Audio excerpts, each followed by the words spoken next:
예전에는 잘 몰랐습니다마는 하나님 앞에 이렇게 예배의 처소에 나와서 이렇게 서로 마주 보면서 예배 드린다고 하는 것이 참 귀하구나 하는 것을 다시 한번 느낍니다.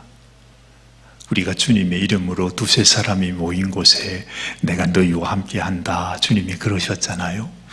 예전에는 그게 별로 실감이 안 났는데 여러분, 두세 사람이라도 이렇게 서로 마주 보면서 서로 우리가 주님의 이름으로 함께 모였습니다 하는 그런 마음의 감격과 감사를 가지고 하나님 앞에 예배드리는 이것이 얼마나 귀한지 몰라요. 그래서 우리가 참 지금도 여전히 재난과 환난 속에 있지만 여러분, 어디든지 어떤 상황 속에 있든지 내가 하나님 앞에 예배하는 자, 그리고 내가 홀로 있든지 아니면 가정에서 아내와 남편이 함께 잠시라도 내가 주님의 이름으로 우리는 예배하는 가정이라는 것, 하나님께 보여드리는 것, 우리 주님 앞에 늘 그런 마음, 우리도 귀하지만은 주님이 보실 때는 또 얼마나 귀하겠습니까? 얼마나 그런 심령, 그런 가정, 또 그런 가정이 모인 교회를 주님이 기뻐하시겠습니까? 번연히 잘 알면서 말이죠. 하나님이 무엇을 기뻐하실는지 우리가 너무너무 잘 알면서도 그 기쁨을, 주님이 원하시는 그 모습을 우리가 주님께 드리지를 못합니다. 보여드리지를 못해요. 하나님 앞에 정말 축복받는 우리들 가정이 되기를 바랍니다. 저와 여러분 되시기를 바랍니다. 그런 모습으로 사십시다. 사실 알고 보면 그렇게 어려운 일도 아닌데, 그렇게 우리가 힘들어할 일도 아닌데, 조금만 마음을 먹으면 같이 하나님 앞에 제단을 쌓고 하나님께 예배드리고 하나님 앞에 이 세상 그 어느 누구도 다 강고도 없고 우리 마음을 주님 앞에 올려드릴 수 있는 그 귀한 시간, 그 귀한 예배를 올려드릴 수 있는데 우리는 그걸 무시하고 살잖아요. 아이고, 그런 거 못해요. 우리는 사관님이 오셔야 그런 거 하지, 나는 그런 거 못해요. 여러분, 이게 얼마나 우리를 향한 하나님의 축복을 내 스스로 놓쳐버리는 일인지 모릅니다. 오늘은 여러분들과 함께 제가 제목을 이렇게 정했습니다. 아브라함의 민낯이라. 여러분, 이게 무슨 말이죠? 사실은 제가 이 설교를 하려고 마음을 먹을 때는 제가 좀 속이 상했습니다. 괜히 말이죠, 이번 주간에 제가 배가 아파가지고 이상하게 자꾸 복통이 오더라고요. 그동안 그런 적이 한 번도 없었는데, 상한 음식 먹은 것도 아닌 것 같은데 이상하게 배가 사르르 아프고 해서 왜 그런가 했더니 지난주에 아브라함 설교하면서 아브라함은 그렇게 축복을 받았다는데, 이 세상에 하나님이 아브라함을 그렇게 큰 축복을 주셨다는데, 저를 가만히 생각하니까 하나님이 정말 나를 축복하시는가? 그러니까 속이 상한 거예요. 아브라함은 크게 보이고 나는 너무 보잘것없어 보여가지고. 그래서 제가 제목을 아브라함의 민낯이라, 오늘 아브라함 욕을 좀 하려고 작정을 하고 여러분들과 함께 또 은혜를 받으려고 합니다. 제가 속이 상해서 하는 말이 아니라 사실은 하나님의 말씀을 이렇게 읽다 보니까 그 속에 하나님께서 우리에게 가르쳐 주시는 그 하나님의 뜻이 있다라는 것이죠. 어쨌든 여러분, 아브라함은 축복의 사람이었습니다. 정말 이 세상 이 수많은 사람 가운데 어떻게 하나님께서 아브라함을 탁 찍어가지고서 불러주십니까? 글쎄, 정말 어떤 일이라도 좋으니까 나를 살려도 좋고 죽여도 좋고 무슨 일이라도 좋으니 하나님이 나를 그냥 콕 찍어가지고, 오사관, 내가 너에게 이 사명을 맡길 테니까 내가 지시하는 곳으로 가겠는가? 그래주면 얼마나 좋을지 모르겠어요. 여러분도 그렇지 않습니까? 우리 이종수 집사님도 그러시죠? 아무리 고생이 돼도 하나님이 저를 탁 불러가지고 만약에 꿈에 탁 나타나셨어. 종수야, 내가 너의 마음을 보니 너무 기쁘다. 네 마음에 나를 사랑하는 마음을 내가 보았다. 내가 너에게 이 사명을 맡기고 싶다. 이러면서 딱 말씀을 주시면 그 말씀이요, 어떤 말씀이라도 막 가서 죽으라 하는 말씀이라도 하나님, 내가 감당하겠습니다. 그런 마음이 들 거예요. 이렇게 하나님이 아브라함을 택하셨습니다. 그러니 복이 있는 사람이죠. 하나님의 택하심도 너무 귀한 것이 많은 그 하나님의 부르심, 그 부르시는 말씀을 순종했던 아브라함도 참 사실 귀합니다. 아마 그럴지 몰라요. 사실은 하나님께서 우리 모두를 다 불렀는데도 우리는 안 가잖아요. 하나님 그런 말씀 마세요. 그러면서 우리는 순종하지 않아요. 하나님은 다 불렀는데 아브라함 혼자 하나님의 부르심에 순종했다. 이렇게 말할 수도 있을 것입니다. 그처럼 아브라함은 순종의 사람이었고 또한 특별한 축복의 사람인 것은 분명합니다. 그래서 여러분들은 뭐 괜찮으시겠지만 제가 속이 상하더라 이 말입니다.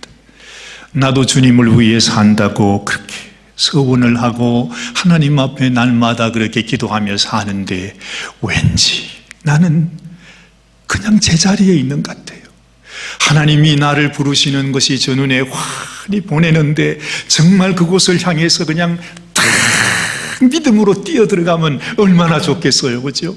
근데 기도할 때마다 탁 기도의 자리에 서면 그냥 회개할 것만 막 마음속에 끝없이 생각이 나니까 이건 뭐 제대로 주님을 위해서 뭘 제대로 한번 해보지도 못하고 회개 기도만 하다가 그것도 다 못하고 끝날 때가 많더라 이 말이죠. 이런 찬송이 있지 않습니까? 많은 사람이 얕은 물가에서 저 큰 바다 가려다가 찰싹거리는 작은 파도 보고 마음이 졸여서 못 간다. 그렇죠? 언제나 내 마음은 저기 저 망망대해 저 큰 바다에 있는데 그 찰싹거리는 파도가 두려워가지고서 그냥 쳐다보기만 하고 있는 모습이 내 모습이구나. 나는 왜 아브라함 같지 못할까 하는 생각이 든다 이 말이죠. 그런데 여러분, 오늘 제가 이 말씀을 여러분들과 함께 이렇게 봉독하면서 제 마음속에 이것이 나의 오해일 수 있겠다. 내가 지금 뭔가 잘못 생각하고 있겠다. 지금 하나님께서 내게 주시는 메시지를 내가 받는 것이 아니라 내가 내 나름대로 이 말씀을 오해하고 있는지도 모르겠다는 생각을 했습니다. 그래서 그 생각을 여러분들과 함께 오늘 아침에 나누기를 원합니다. 여러분, 아브라함이 하나님이 자신을 부르신다는 것을 알았을 때 그 마음은 참 기뻤을 것입니다. 설레었겠죠. 물론 힘들고 어려운 길이라는 생각도 했겠지만 이 모든 사람 가운데 어쨌든 자기가 하나님 앞에 택함을 받았다고 하는 것, 더군다나 하나님이 내가 너를 복에 거느니라고 그렇게 말씀해 주시는 것 때문에 그 가슴이 뛰었을 것입니다. 그래서 그 당시에는 하나님이 자기를 부를 때는 다른 거 생각하지 않고 순종할 수 있었습니다. 여러분, 우리도 우리의 첫사랑 주님이 나를 사랑하셨다, 주님이 나 같은 죄인을 위해서 우리 주님이 십자가에 피 흘리시며 나를 구원하셨다고 하는 이 복음을 알게 되었을 때 얼마나 기뻤습니까? 여러분도 그러셨어요? 여러분, 예수님을 처음 아셨을 때, 아니 예수님께서 나를 위해 죽으셨다고 하는, 그러면서 예수님이 피 흘려 나의 죄를 다 용서하시고 나를 구원하셨다고 하는 그 소식, 그 복음이 내 마음속에 와닿았을 때 여러분, 그 기쁨,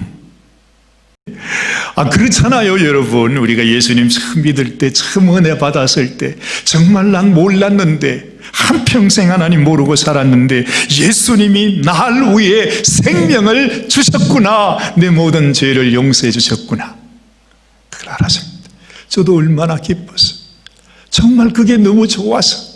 정말 철없는 때였지만, 아무것도 몰랐지만 예수님이 나를 이렇게 사랑하신다는 그것 때문에 제가 집에서 쫓겨나기도 하지 않았습니까? 어디 가서 잘 때도 없고 먹을 때도 없고 입을 것도 없고, 그런데도 지금 생각해 보면 밤새도록 어디 갈 곳이 없어서 저 밤하늘에 별만 헤아리면서 밤새도록 헤매고 다닐 때도 있었습니다. 정말 먹을 것, 입을 것, 잘 곳도 없었지만 그때는 염려와 근심 같은 거 없었어요. 하나님, 당신께서 나를 불러주셨으니까 당신이 나의 인생을 인도하여 주실 줄 믿습니다. 참 제가 지금 생각해도 참 무시겠습니다. 여러분, 고등학교 이제 막 졸업한 내가 도대체 어디 가서 뭘 합니까? 부모에게 쫓겨나서 도대체 누구에게 가서 빌어먹고 살겠습니까? 그런데도요, 전혀 제 마음속에 걱정이 없어요. 염려가 없어요. 어쨌든 믿으시거나 말거나 그렇게 2년 동안을 지냈습니다. 신기하지요? 우리가 성경에서 까마귀가 우리한테 뭘 갖다 준다 얘기 들으면 좀 막연하게 잘 믿어지지가 않는데, 여러분 오사관을 보십시오. 2년 동안을 분명히 집에서 쫓겨났습니다. 누구도 나를 케어할 사람이 없습니다. 어디 가서 먹을 데도 없어요. 잘 데도 없어요. 입을 옷도 없어요. 그런데 이상하게 2년을 지났는데 잘 먹고 잘 살았다는 것입니다. 지금 생각해도 도무지 이해가 되지 않아요. 생각해 보면 힘들고 어려웠다 말할 수 있지만, 저는 언제나 그 시절이 그립고, 다시 만약에 제가 은퇴하게 된다면 그런 때로 다시 돌아가면 좋겠다. 아무것도 없는데 하나님만 바라보면서 하루하루를 살아가는 그런 시절 말이죠. 아마 여러분, 이것이 하나님의 부르심을 받고 가나안 땅으로 향했던 아브라함의 심정이었을 것이다 하는 것입니다. 자, 그런데 여러분, 오늘 말씀하면 7절 말씀 이하를 한번 보면 좋겠습니다. 한번 같이 한번 읽지요. 여호와께서 아브라함에게 나타나 이르시되 내가 이 땅을 네 자손에게 주리라 하신지라. 자기에게 나타나신 여호와께 그가 그곳에서 제단을 쌓고 거기서 베델 동쪽 산으로 옮겨 장막을 치니 서쪽은 베델이요 동쪽은 아이라. 그가 그곳에서 여호와께 제단을 쌓고 여호와의 이름을 부르더니 절 바꿔서 점점 남방으로 옮겨갔더라, 그 말합니다. 여러분이 아브라함의 삶을 아주 짧은 말로 표현을 하니까 우리가 여기에서 어떤 일이 있었는지 우리는 도무지 알 수가 없어요. 자, 한번 이 말씀을 가지고 우리가 한번 우리가 짐작을 한번 해 보시기를 바랍니다. 여러분, 이 말씀이 지금 뭘 말하고 있습니까? 하나님이 말씀을 듣고 그곳에 제단을 쌓았습니다. 그런데 아브라함이요, 오늘 보니까 자신의 장막과 자신의 집이죠. 그리고 그 제단, 하나님께 예배했던 제단을 슬그머니 처음에 하나님께서 자기에게 말씀하시던 내가 이 땅을 내 자손에게 주리라고 하셨던 그 자리에서 무슨 마음이 있었는지 자기의 집도 자기의 예배하던 제단도 이사를 했어요. 옮겼어요. 어디로 옮겼느냐 하니까 베델이라고 하는 도시, 그리고 아이라고 하는 도시 중간쯤으로 옮겼다 하는 말입니다. 이게 무슨 말인가? 여러분, 베델이라고 하면 의미가 아버지, 하나님의 집이라 하는 뜻입니다. 베델은 하나님의 집이고, 아이는 무슨 뜻입니까? 이건 폐허의 땅, 절망의 땅, 그런 뜻입니다. 다시 말하면 하나님과 세상 사이에 이쪽도 아니고 이쪽도 아니고 그 중간쯤에다가 아브라함이 집을 짓고 제단을 쌓았다 말하고 있는 것입니다. 자, 하나님으로부터 멀어졌다는 뜻입니다. 세상을 향하여서는 가까워졌다는 것입니다. 물론 그때까지는 여호와의 이름을 부르고 있었다 말합니다. 자, 하나님의 이름을 부르는데 하나님의 집에서 부르지 않고 세상 그 중간쯤에 가서 하나님의 이름을 부릅니다. 그러면서 점점 어디로 가요? 남방으로 옮겨갔습니다. 남방이 어디냐 하면 세상 쪽입니다. 애굽 쪽이라 이 말이죠. 은연중에 아브라함의 마음속에 코로나가 있어서 그런지 거리두기를 해야 했습니다. 하나님하고 조금 거리를 띄워야 되겠다. 아브라함이 그 생각을 지금 하고 있는 것입니다. 뭐 이런 것까지 굳이 드러내가지고 말하기는 그렇습니다. 그래서 사실 성경학자들도 이런 말을, 이 말씀을 가지고 그렇게 아브라함이 뭐 나쁜 사람이고 그가 뭐 뜻하는 나쁜 얘기를 하지 않습니다만은, 그러나 성경이 우리에게 가르쳐 주는 것은 아브라함의 믿음에 문제가 생겼다는 것입니다. 어쩔 수 없어요. 그렇게 은혜 받고 정말로 생명이라도 바칠 것처럼 그렇게 하나님 사랑한다고 했는데 막상 하나님의 말씀을 따라서 가나안 땅으로 가보니까, 막상 가보니까 자기 눈에 가나안 땅은요, 자기가 살던 그 하란 땅보다도 훨씬 험한 데였어요. 훨씬 힘든 곳이란 말이지. 국인들, 거기 사는 가나안 사람들을 보니 이게 또 만만치가 않아요. 세상에 여기서 어떻게 사나? 여러분, 얼마나 어렵습니까? 하나님의 말씀을 듣고 왔는데 이건 자기가 기대하는, 자기가 원했던 것이 아니라 세상의 고생길이 그냥 눈에 환하게 기다리고 있는 것입니다. 그래서요, 이 아브라함 마음속에 하나님의 이름은 부르고 있으면서도 하나님 예배는 드리면서도 하나님에게서 점점 멀어져 갑니다. 설상가상이라고 해야 할지, 아니면 옛말에 그런 말이 있잖아요. 울고 싶은데 누가 와서 뺨을 탁 때리지 눈물이 저절로 피 도는 것처럼 아브라함 마음속에 표현은 안 해도 자기 마음속에 하나님과 거리 두기를 하고 있는데 세상에 갑자기 그때에 그 땅에 기근이 임한 것입니다. 아브라함은요, 아이고 왜 기근이냐 하면서도 속으로는 잘 됐다 그렇게 생각했는지 모릅니다. 하나님, 기근이 와가지고 도무지 살 수가 없어요. 먹을 것도 없어요. 그러면서 나는 애굽으로 가야겠습니다 하고 아주 떳떳하게 하나님 앞에 인사하고, 하나님, 제가 애굽에 가 있는 동안에 안녕히 계십시오. 그러면서 그냥 떠나버린 것입니다. 우리는 지난 6개월 동안 여러분, 그렇게 우리가 주님을 사모하고 예배당을 사모하면서도 우리가 예배를 드리지 못했어요. 보통 때면 뭐 한 주간만 빠져도 그냥 전화가 오고 신방이 가고 야단이 날 텐데 세상에 반년입니다. 여러분, 6개월 동안에 떳떳하게 하나님, 나 못 갑니다. 하하하. 잘 계시지요? 그러면서 그냥 그렇게 우리가 지냈다 이 말입니다.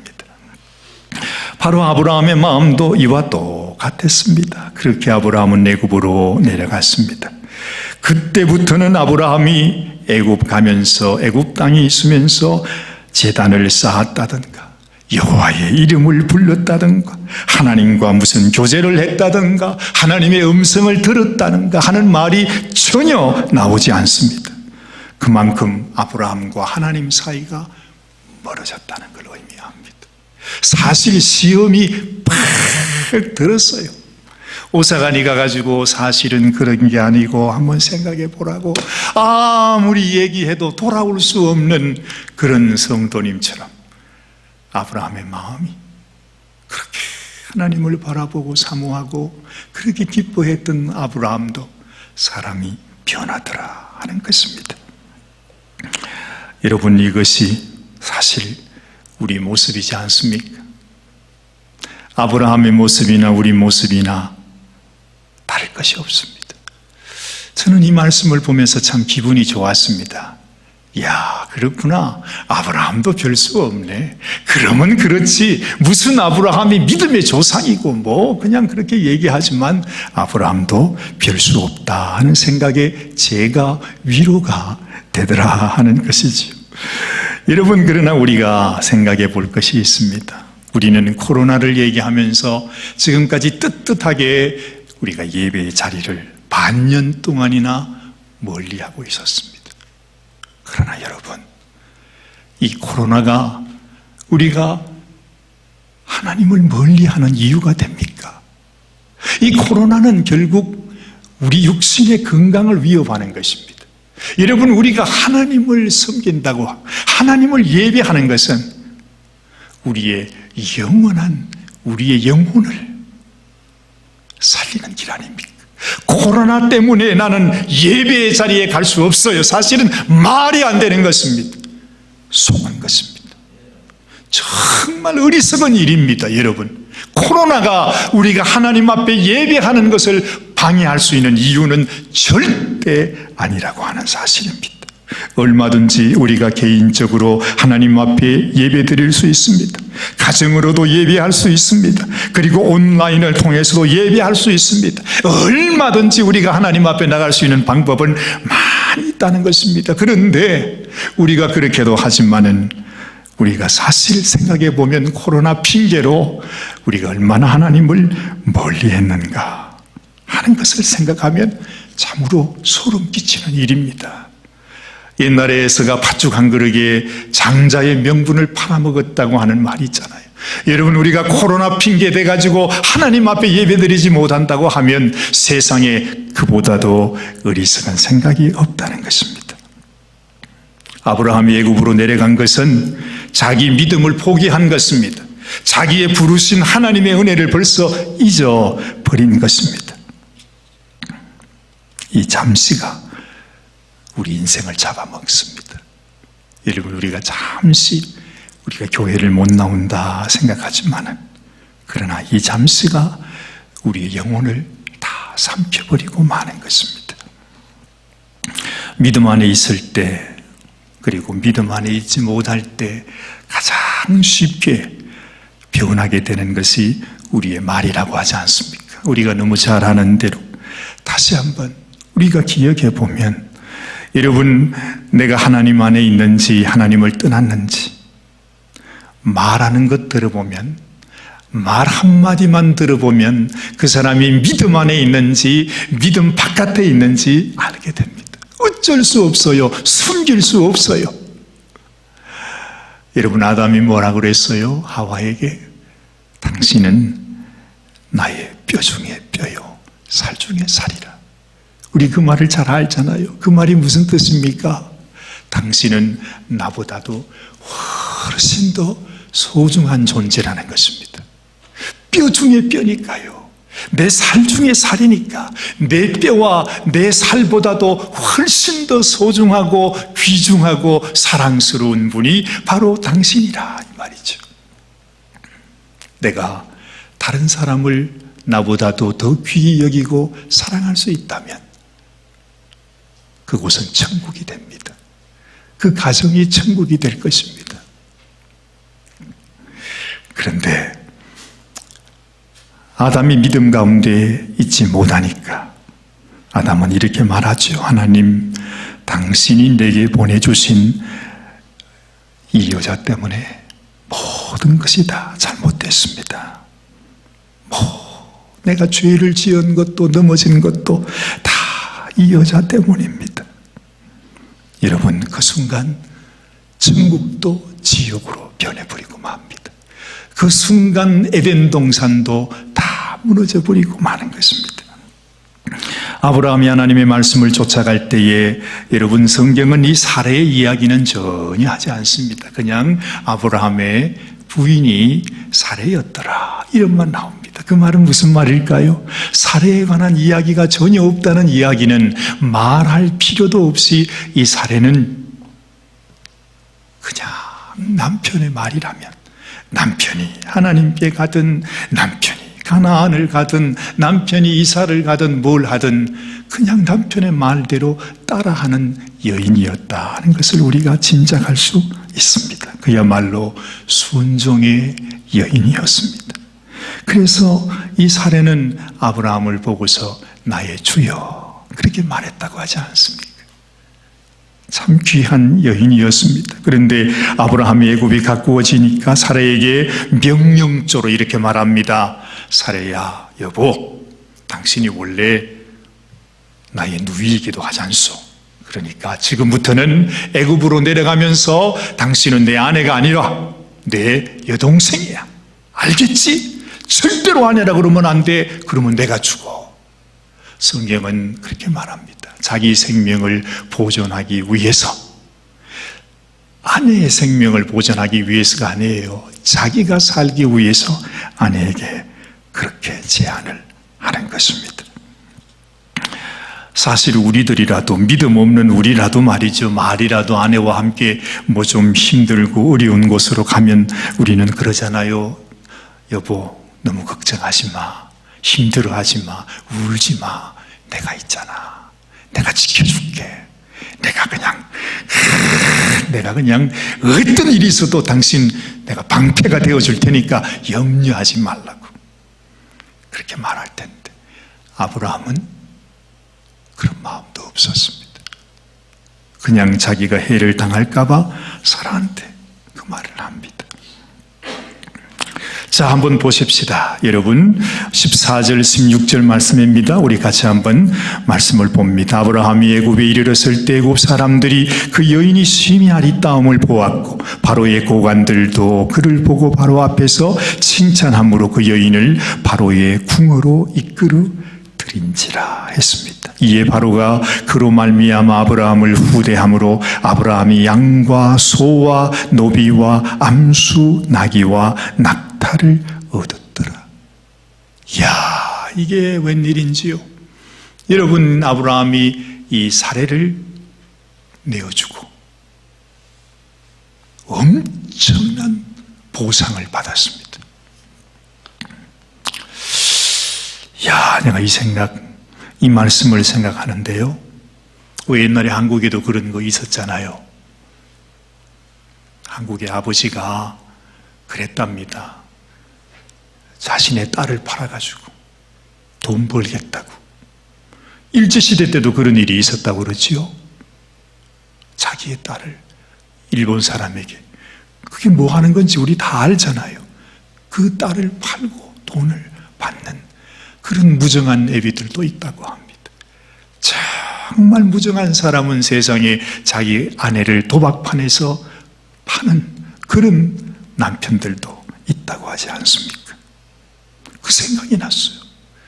좀 너무 끔찍스러운 생각인지는 몰라도 여러분, 가만히 생각해 보세요. 예전에 우리 정사관님과 함께 저희들이 그 애굽 근처에 그 중동 지방으로 한번 다녀간 적이 있었습니다. 근데 뭐 거기는 여기하고 많이 다르죠. 거기서 택시를 타고 가는데 택시 운전사가 우리 정사관님께 그런 얘기를 하더래요. 눈을 찡긋찡긋하면서, 제가 잠시 이제 한눈을 판 사이에 말입니다. 내가 어떠냐고, 내가 마음에 드냐고, 눈을 찡긋찡긋하면서 나하고 같이 살자고. 세상에, 여러분, 이 애굽 그 중동 지역에서는 말이죠, 사람들이 자기 마음에 드는 여자를 보면 특별히 요즘은 또 동양 여자를 좋아한다고 그럽니다만은, 그냥 뭐 남편이 있든지 없든지 관계없어요. 그냥 가서 내 마음, 내가 어떠냐 그러면서 프로포즈를 한다고. 제가 하마터면 우리 정사관님을 거기 가서 뺏길 뻔했습니다. 여러분, 한번 생각해 보세요. 아브라함이요, 애굽 땅으로 내려가면서 당신은 내 아내가 아니라 내 누이라고 하자고 하는 그 말은 보통 말이 아니에요, 여러분. 그 말은 내 아내를 for sale로 내어놓는 말이나 마찬가지라는 것입니다. 내 아내가 너무 예쁜데 나를 죽이지 말고 나를 해하지 말고 이 아내를 데려가 달라고 하는 말이나 마찬가지란 말이죠. 아내라고 하면 목숨을 걸고 싸우다 지킬 수 있지만 누이라고 말합니다. 그 아내를 그냥 내어주는 것이라는 거죠. 제가 궁금한 것은 아브라함이 바로왕에게 보상을 받은 것을 보면 정말 아브라함도 아내를 잠시 빌려주고 한 몫을 잡아서 좋아했던 것은 아닐까 하는 생각하는 것입니다. 여러분, 아니면 그걸 다 돌려줘야 될 거 아니에요. 근데 좋다고 그걸 다 받았어요. 여러분, 보통 그저 주는 예물이 아니에요. 아내 대신에 주는, 한번 보십시오. 양과 소와 노비와 암수 나귀와 낙타를 얻었더라. 요즘으로 말하면 아마 수천만 원, 몇 억에 되는 그런 보상을 받은 것입니다. 이쁜 아내를 내게 선물로 줬으니 당신이 이것을 받으시오. 사람이요, 물론 저도 그렇게 생각하긴 싫습니다만 아브라함이라 할지라도 한 번 하나님에게서 멀어지기 시작하면 끝이 없습니다. 나는 하나님을 버릴 수 없어 믿음을 버리지 않을 거야 하지만은 사람은 자기의 이익 앞에서는 어쩔 수가 없어요. 어쩔 수 없어요. 그냥 하나님도 배반하고 사람도 배반하고 변할 수밖에 없는 것이 우리의 인생이라 하는 것입니다. 아무리 믿음이 좋은 사람도 어제 믿음으로서 오늘을 살 수 없는 이유가 바로 그것입니다. 내가 과거에 믿음이 좋았다고요? 내가 정말로 주님을 위해서 내가 이런 일을 했다고요? 그러나 여러분, 하나님 앞에는 그게 아무 소용이 없어요. 믿음은 캐리어가 아니에요. 믿음은 경력이 아니라는 것입니다. 믿음은 지금 이 순간 내가 하나님과 동행하고 있는가? 나는 지금 이 순간 하나님 앞에 예배하고 있는가? 정말 하나님이 나의 참 소망이요, 참 생명인가? 이것이 우리의 참 믿음이라 하는 것입니다. 아브라함도 이렇게 무너지고 부서졌다면 여러분, 우리는 어떻게 했습니까? 아브라함이 우리보다 나을 것도 없지만 우리도 아브라함보다 나은 것은 없습니다. 똑같은 인생이라는 거죠. 베델이면 베델이요, 아이면 아이입니다. 하나님의 집이면 하나님의 집이요, 세상이면 세상이지 하나님과 세상 사이에서 하나님의 이름을 부르고 예배하는 것은 없다는 것입니다. 그건 마귀의 속임수입니다. 그것은 남방으로 내려가는 길이에요. 사망을 향해 내려가는 길이라 이 말입니다. 얼마 전에 그 신혼 부부의 태중에 있는 그 아기의 샤워 파티를 하다가 너무너무 친구들이 아마 기뻤던가 보죠. 축하해 준다고. 그 아기가 남자인지 여자인지 뭘까 그러면서 파티하는 게 있다고 그러잖아요. 거기에서 조그마한 폭죽을 하나 터뜨렸는데 세상에 그 불꽃이 아이고 그냥 뒷동산으로 튀어가지고 그 불이 지금 캘리포니아 난리가 되지 않았습니까? 작은 것, 이것점이야. 내가 그래도 하나님 앞에 부르심을 받은 아브라함인데 이것점이야 하고 내려갔다가